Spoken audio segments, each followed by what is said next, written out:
পাবনায় বেকারত্ব দূর করতে যুবকদের ফ্রিল্যান্সিং প্রশিক্ষণের মাধ্যমে কর্মসংস্থান সৃষ্টির প্রকল্পের তৃতীয় ব্যাচের উদ্বোধন করা হয়েছে।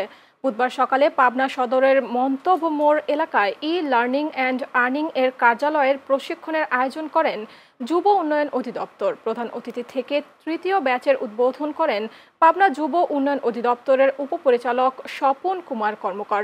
বিশেষ অতিথি ছিলেন পাবনা যুব উন্নয়ন অধিদপ্তরের সহকারী উপপরিচালক তারিকুল ইসলাম। এই প্রতিষ্ঠানের মাধ্যমে আমি ডিজিটাল মার্কেটিং একটা কোর্স কমপ্লিট করতে চাচ্ছি আমাদের স্যারদের সহায়তায়।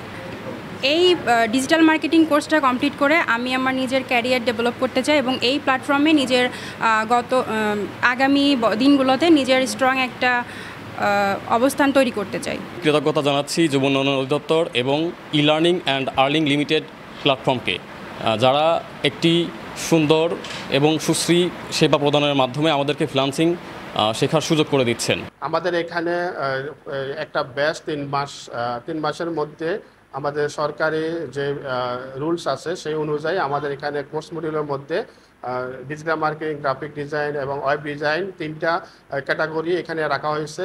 আমাদের এখান থেকে যেসব স্টুডেন্ট প্রশিক্ষণ গ্রহণ করেছে তারা ট্রেনিং চলাকালীন অবস্থা আর্ন করছে। ও ক্রীড়া মন্ত্রণালয়ের দিন, যুব উন্নয়ন দপ্তর কর্তৃক বাস্তবায়নের দিন ই লার্নিং ফ্রিল্যান্সিং প্রশিক্ষণের মাধ্যমে আমরা সারা বাংলাদেশের 48টা জেলায় 18 থেকে 35 বছর বয়সী তাদের ফ্রিল্যান্সিং প্রশিক্ষণের মাধ্যমে তাদের আত্মকর্মী করছি। পাবনা জেলায় গত 2 ব্যাচ আমাদের সরাসরি তারা আইরুজির সাথে জড়িত হয়েছে, তারা হাতে কলমে প্রশিক্ষণ দিচ্ছে যারা আইরুজি করতে পারে।